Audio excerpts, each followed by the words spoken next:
السلام کیا السلام علیکم۔ وعلیکم السلام۔ آپ کے گاؤں میں ایک سلام 2 بار کیا جاتا ہے، جواب 1 بار آتا ہے۔ الحمدللہ رب العالمین والصلاۃ والسلام علی سید الانبیاء والمرسلین فاعوذ باللہ من الشیطان الرجیم بسم اللہ الرحمن الرحیم یا ایھا الذین آمنوا لا ترفعوا اصواتکم فوق صوت النبی صلی اللہ علیہ وسلم یا بنی اسرائیل اذکروا نعمتی التی انعمت علیکم وانی فضلتکم علی العالمین صدق اللہ مولانا العلی العظیم وبلغنا رسوله النبی الامین ونحن على ذلك لمن الشاهدين والشاكرين والحمد لله رب العالمين رب اشرح لي صدري ويسر لي امري واحلل عقدة من لساني يفقهوا قولي رب يسر ولا تعسر وتمم بالخير رب زدني علما حسبنا الله ونعم الوكيل نعم المولى ونعم النصير سبحان الله وبحمده سبحان الله العظيم وبحمده استغفر الله گنج بخش فیض عالم مظہر نور خدا ناقصارہ پیر کامل کاملارہ رہنما غوث اعظم بمنی بے سر و سامہ مدد قبلہ دی مدد کعبہ ایمان مدد کتب و حدیث میں درود و سلام پڑھنے کی بے شمار فضائل و برکات بیان کیے گئے۔ اللہ کے رسول سرور کائنات فخر موجودات سیاہ افلاک صلی اللہ تعالیٰ علیہ وآلہ وسلم کا فرمان عالیشان ہے کہ جو شخص مجھ پر 1 مرتبہ درود پاک پڑھتا ہے تو اللہ تعالیٰ اس پر 10 رحمتیں نازل فرماتا ہے، اور جو شخص مجھ پر 10 مرتبہ درود پاک پڑھتا ہے تو اللہ تعالیٰ اس پر 100 رحمتیں نازل فرماتا ہے، اور جو شخص مجھ پر 100 مرتبہ درود پاک پڑھتا ہے تو اللہ تعالیٰ اس کی دونوں آنکھوں کے بیچ میں لکھ دیتا ہے کہ یہ بندہ نفاق سے بھی آزاد ہو گیا ہے اور جہنم کی آگ سے بھی آزاد ہو گیا ہے۔ تو گویا درود پاک پڑھنے سے ہمیں جو دنیاوی فائدہ ملتا ہے وہ تو ملتا ہی ملتا ہے، ساتھ ہی ساتھ ایک فائدہ اخروی یہ ملتا ہے کہ ہم جہنم سے آزاد کر دیے جاتے ہیں۔ جہنم ہمارے قریب بھی نہیں بھٹکتی ہے، کب؟ جب ہم درود پاک پڑھنے والے بن جاتے ہیں۔ جب درود پاک کا ورد ہماری زبانوں پر جاری رہتا ہے تو پھر جہنم ہم سے دور ہو جاتی ہے اور جنت ہماری قریب ہو جاتی ہے۔ اور اللہ تعالیٰ قرآن شریف میں ارشاد فرماتا ہے یا بنی اسرائیل اذکروا نعمتی التی انعمت علیکم وانی فضلتکم علی العالمین۔ اللہ تعالیٰ فرماتا ہے کہ اے بنی اسرائیل، اے یعقوب کی اولادیں، میرا احسان یاد کرو، میرا احسان یاد کرو، انی فضلتکم علی العالمین، میں نے تم کو سارے جہان پر فضیلت عطا فرمائی تھی، میں نے تم کو سارے جہان پر فضیلت عطا فرمائی تھی، یعنی تمہارے سامنے ساری دنیا بیکار تھی، تم ساری دنیا کے سامنے افضل و اعلیٰ مرتبے پر فائز تھے، تم ساری دنیا کے سامنے سب سے افضل مانے جاتے تھے، تم ساری دنیا کے سامنے سب سے اعلیٰ مانے جاتے تھے، تم ساری دنیا کے سامنے سب سے بہتر مانے جاتے تھے، بلکہ بہترین مانے جاتے تھے۔ میرا احسان یاد کرو۔ اللہ تعالیٰ نے بنی اسرائیل پر کیا کیا احسان کیے ہیں وہ آپ سن چکے ہیں۔ پہلا احسان تو اللہ نے یہ کیا کہ بنی اسرائیل کو تمام لوگوں پر فضیلت عطا فرمائی، یعنی بنی اسرائیل کو تمام لوگوں سے زیادہ افضل کر دیا۔ دوسرا احسان اللہ نے بنی اسرائیل کے ساتھ کیا کہ بنی اسرائیل کو فرعون سے نجات بخشی، فرعون سے چھٹکارا دیا، فرعون کو غرق کیا، فرعون کو برباد کیا اللہ تعالیٰ نے، اور بنی اسرائیل کو چھٹکارا بخشا۔ اور چھٹکارا بخشنے کے بعد منو سلوا، جو آسمان سے ایک دسترخوان نازل ہوتا تھا جس میں بٹیر کا بھنا ہوا گوشت اور تندور کی روٹی، شوربہ اور پینے کے لیے شربت بہترین، وہ آسمان سے نازل ہوتا تھا، بنی اسرائیل کھاتے تھے۔ حضرت موسیٰ کی قوم کھاتی تھی، اس کا ذکر اللہ تعالیٰ نے قرآن شریف میں کیا۔ منو سلوا بھی نازل کیا، فرعون سے نجات بھی بخشی، بنی اسرائیل کے لیے 12 چشمے پانی کے جاری کر دیے۔ اتنی تیز تماچا ماریں گے دماغ درست ہو جائے گا، احمق کہیں کے، جاہل ہو کیا ایک دم۔ بیوقوف کہیں کے خدا پاک پڑھی اللہم صلی تمیز سے بیٹھنا ہی نہیں ہے.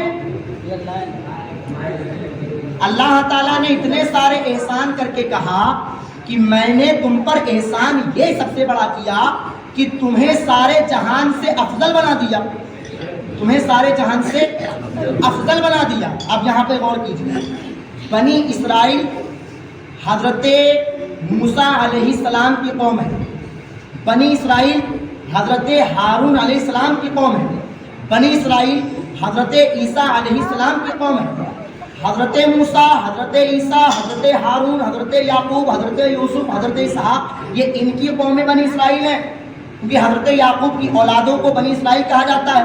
اور حضرت یعقوب بھی نبی، حضرت یعقوب کے بیٹے حضرت یوسف بھی نبی، حضرت یوسف کے دوسرے بھائی حضرت اسحاق بھی نبی.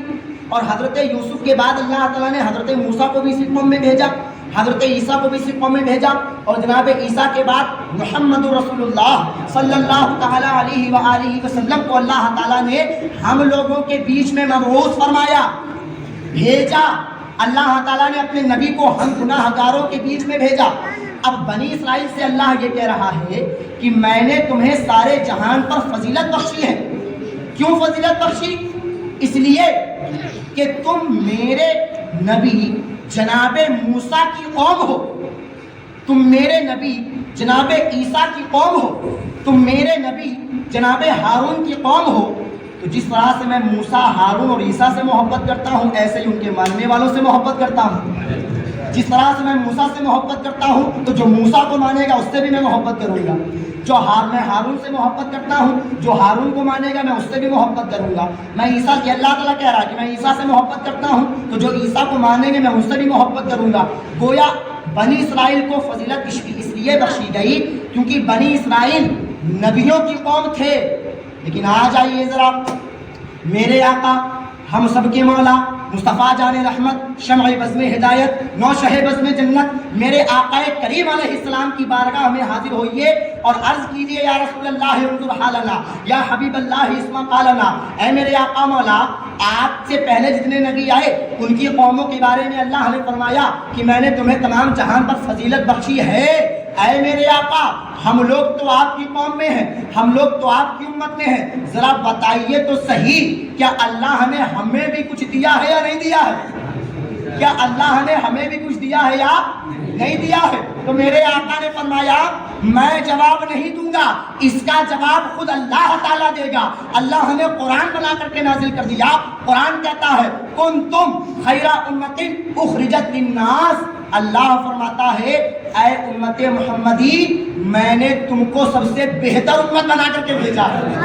اے امت مصطفیٰ، اے میرے مصطفیٰ کے ماننے والوں، اے میرے مصطفیٰ کے پیروکار، اے میرے مصطفیٰ کی بات پر لبیک کہنے والوں، اے میرے مصطفیٰ کے سامنے ہاتھ باندھ کے کھڑے ہونے والوں، اے میرے مصطفیٰ کی بارگاہ میں سلام پیش کرنے والوں، اے میرے مصطفیٰ کی بارگاہ میں درود پیش کرنے والوں، اے میرے مصطفیٰ کی بارگاہ میں نعت و سلام کی ڈالیاں نچھاور کرنے والوں، میں نے تمہیں ساری دنیا میں سب سے بہتر بنا کر کے بھیجا ہے، سب سے بہترین بنا کر کے بھیجا ہے. کنتم خیرہ، خیر مانے کہتے ہیں بہتر، خیر مانے کہتے ہیں خیر کہتے ہیں بہتر کو. کنتم خیرہ امت اخرجت للناس، میں نے تو تمہیں بہترین امت بنا کر کے بھیجا ہے، اعلیٰ امت بنا کر کے بھیجا ہے، عرفہ امت بنا کر کے بھیجا ہے، مرتبے والی امت بنا کر کے بھیجا ہے. دلیل اب میں نے دعویٰ تو پیش کر دیا، اب دلیل بھی تو نہیں. دیکھو دعویٰ جو ہے محتاج ہوتا ہے دلیل کا. اگر آپ دعویٰ کریں تو پھر دلیل بھی دیں. بنا دلیل کے دعویٰ ایکسیپٹ نہیں کیا جائے گا. اگر آپ نے دعویٰ کیا ہے تو آپ کے پاس دلیل ہونی چاہیے، کیونکہ دعویٰ محتاج ہوتا ہے دلیل کا. جب تک دلیل نہ دو دعویٰ قابل قبول نہیں کیا جائے گا. اب دعویٰ تو میں نے کر دیا، بلکہ دعویٰ قرآن نے کیا ہے، میں نے نہیں. میں تو سنا رہا ہوں، بیان تو اللہ کر رہا ہے، میں تو صرف خالی پڑھ کے سنا رہا ہوں. اللہ دعویٰ کر رہا ہے کہ میں نے تمہیں سب سے بہترین امت بنا کر کے بھیجا. اب دلیل بھی سنتے چلو. حضرت موسیٰ علیہ السلام، زور سے بولو، کتنے بڑے نبی ہیں. مقام جانتے ہو کیا ہے؟ مقام یہ ہے کہ ربی ارینی، اے میرے مولا میں تجھے دیکھنا چاہتا ہوں. اللہ نے فرمایا لن ترانی، تم مجھے ہرگز نہیں دیکھ سکتے. تم مجھے اللہ نے فرمایا میں پہاڑ طور پر اپنے نور کی تجلی کو پیش کروں گا، اگر تم میری تجلی کو برداشت کر لے گئے میں تمہیں اپنا دیدار کروا دوں گا۔ کہ مولا ٹھیک ہے، شرط منظور ہے۔ اللہ تعالیٰ نے کوہ طور پہ اپنے نور کی تجلی برسائی۔ حضرت موسیٰ علیہ السلام نے نور کی اس ایک تجلی کو دیکھا، بے ہوش ہو گئے۔ ایک تجلی کو دیکھا، بے ہوش ہو گئے۔ جب بے ہوش ہو گئے تو ہوش آنے کے بعد اللہ کی بارگاہ میں عرض کرتے ہیں مولا موسیٰ کی آنکھوں میں اتنی طاقت نہیں ہے کہ تیرے نور کی ایک تجلی کو دیکھ لے، تو تجھے کہاں سے دیکھ سکتا ہے؟ موسیٰ کی آنکھ تیرے نور کو نہیں دیکھ سکتی ہے، تیرے نور کی تجلی کو نہیں دیکھ سکتی ہے، تو تجھے کیسے دیکھ سکتی ہے؟ لیکن واہ کیا شان ہے کلیم اللہ کی، اور کیا شان ہے میرے حبیب اللہ کی۔ اللہ نے موسیٰ کلیم اللہ کو ایک تجلی دکھائی، برداشت نہ کر پائے، اور معراج کی رات اللہ نے میرے نبی کو اپنا دیدار کروایا۔ معراج کی رات اللہ نے میرے نبی کو اپنا دیدار کروایا۔ موسیٰ کلیم اللہ وہ ہے جو ایک تجلی دیکھتے ہیں اور بے ہوش ہو جاتے ہیں، اور محمد رسول اللہ وہ ہیں جو اللہ کو اپنے ماتھے کی نگاہوں سے دیکھتے ہیں، اللہ کو اپنے سر کی آنکھوں سے دیکھتے ہیں۔ اسی لیے اعلیٰ حضرت کہتے ہیں کس کو دیکھا یہ موسیٰ سے پوچھے کوئی، آنکھوں والوں کی ہمت پہ لاکھوں سلام۔ اللہ تعالیٰ نے میرے نبی کو وہ طاقت بخشی ہے۔ حضرت موسیٰ علیہ السلام نے تجلی دیکھی اور دیکھنے کے بعد بے ہوش ہوئے۔ جب ہوش آیا تو آنکھوں کی روشنی اتنی بڑھ گئی کہ کالی رات میں کالے پتھر پہ کالی چیٹی کو چلتے ہوئے دیکھ لیا کرتے تھے۔ کالی رات میں کالے پتھر پہ کالی چیٹی کو چلتے ہوئے دیکھ لیا کرتے تھے کہ یہ چیٹی کون سا قدم اٹھا رہی ہے، پہلا قدم اٹھا رہی ہے کہ دوسرا قدم اٹھا رہی ہے۔ کالی رات ہے، کالا پتھر ہے، کالی چیٹی ہے۔ سوچو وہ موسیٰ جس موسیٰ نے صرف نور کی ایک تجلی دیکھی ہے، جب اس کی آنکھوں کا حال یہ ہے تو میرے مصطفیٰ نے تو خود اللہ کو دیکھا ہے، میرے مصطفیٰ کی آنکھوں کا کیا عالم ہوگا، میرے مصطفیٰ کی نظروں کا عالم کیا ہوگا۔ اسی لیے بریلی کے امام کہتے ہیں کہ جس طرف اٹھ گئی دم میں دم آ گیا، اس نگاہ عنایت پہ لاکھوں سلام۔ اللہ نے میرے نبی کی آنکھوں میں وہ طاقت بخشی ہے، خود میرے نبی کو وہ طاقت بخشی ہے، تو مقام اتنا بڑا ہے۔ اب بات سنو، حضرت موسیٰ علیہ السلام، حضرت علامہ فخر الدین رازی علیہ رحمۃ اللہ الہادی اپنی کتاب تفسیر کبیر کے اندر ارشاد فرماتے ہیں، آپ لکھتے ہیں کہ حضرت موسیٰ علیہ السلام نے تورات کی تختی میں پڑھ رکھا تھا کہ اللہ تعالیٰ فرماتا ہے کہ میں آنے والے وقت میں ایک ایسی امت کو بھیجوں گا جب وہ گناہ کرنے کا ارادہ کرے گی تو اس کا گناہ لکھا نہیں جائے گا جب تک گناہ کر نہ لے۔ جب وہ گناہ کرنے کا ارادہ کرے گی تو اس کا گناہ لکھا نہیں جائے گا جب تک گناہ کر نہ لے۔ جب کر لے گی تبھی لکھا جائے گا، کرنے سے پہلے گناہ نہیں لکھا جائے گا۔ اور اللہ تعالیٰ یہ بھی فرما رہا ہے کہ جب وہ امت نیکی کرنے کا ارادہ کرے گی تو ابھی نیکی کی نہیں ہے، لکھ پہلے دی گئی جائے گی، ابھی نیکی کی نہیں، لکھ پہلے دی گئی۔ حضرت موسیٰ علیہ السلام نے پڑھا، دنگ رہے کہ یہ کون سی امت ہے جو گناہ کرنے کا ارادہ کرے پر گناہ نہ لکھا جائے، جب کر لے تب لکھا جائے، اور نیکی کرنے کا بھی ارادہ کیا، ابھی نیکی کی نہیں، لکھ پہلے دی گئی، کر بعد میں رہا ہے۔ حضرت موسیٰ علیہ السلام عرض کرتے ہیں مولا یہ امت میری امت بنا دے، یہ امت میری امت بنا دے، مجھے یہ امت دے دے، یعنی اس امت کا نبی مجھے بنا دے۔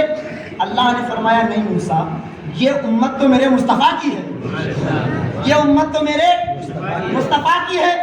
اب جب حضرت موسیٰ نے سنا کہ یہ امت مصطفیٰ جان رحمت کی ہے، اب اگلا جملہ دیکھو، اتنا جلیل و قدر پیغمبر ہو کر وہ اتنی بڑی بات کر رہے ہیں، جب پتہ چلا کہ یہ امت مل نہیں پائے گی، اس کے نبی بن نہیں پائیں گے، آگے کیا کہا کہ مولا جب تو مجھے یہ امت دے نہیں سکتا ہے تو مجھے اس امت میں شامل فرما دے، اگر تو مجھے یہ امت نہیں دے سکتا ہے تو مجھے اس امت میں شامل کر دے۔ سوچو اپنے مقدر پہ ناز کرو اور مر جاؤ اپنے مقدر پہ۔ تمہیں وہ نبی دیا گیا کہ جس نبی کی امت میں آنے کی خواہش جناب موسیٰ نے کی تھی، جناب موسیٰ جس امت میں آنا چاہتے تھے اس امت میں اللہ نے ہم گناہگاروں کو بھیجا۔ یہ اللہ تعالیٰ نے اپنے نبی کو شان بخشی ہے اور اپنے نبی کو مقام بخشا ہے۔ اب اس کی وجہ کیا ہے کہ ہم لوگوں کو اتنی بہترین امت کیوں بنایا؟ کیا ہمارے اندر پھول لگے ہوئے تھے؟ کیا ہمارے اندر باغات بھرے ہوئے تھے؟ کیا ہم نے آخرت میں عالم ارواح میں بہت ساری نیکیاں کر رکھی تھی جو ہم کو اس امت میں بھیجا گیا؟ نہیں، یہ مقدر ہے، مقدر۔ یہ کیا ہے؟ یہ مقدر ہے، یہ نصیب ہے ہمارا کہ اللہ تیرا شکر کرتے کرتے ہم جان بھی دے دے پر تیرا شکر ادا نہیں کر پائیں گے، کیونکہ تو نے ہمیں اپنے نبی کی امت میں بھیجا۔ تو نے ہمیں اپنے، اللہ چاہتا چیٹی بنا دیتا، اللہ چاہتا چیٹا بنا دیتا، اللہ چاہتا مٹی بنا دیتا۔ یہ کرم ہے مالک کا کہ اس رب نے ہمیں کسی اور کی امت میں نہیں بھیجا، اپنے محبوب کی امت میں بھیجا، اپنے محبوب کا امتی بنایا۔ یہ کرم نہیں تو اور کیا ہے؟ یہ عطا نہیں تو اور کیا ہے؟ یہ رحمت نہیں تو اور کیا ہے؟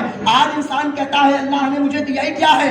ارے اللہ نے تجھے اپنا نبی دیا ہے، اللہ نے تجھے اپنا نبی دیا ہے۔ تو اپنے مقدر پہ ناز تو کر، اپنے مقدر پہ مر مٹ جا۔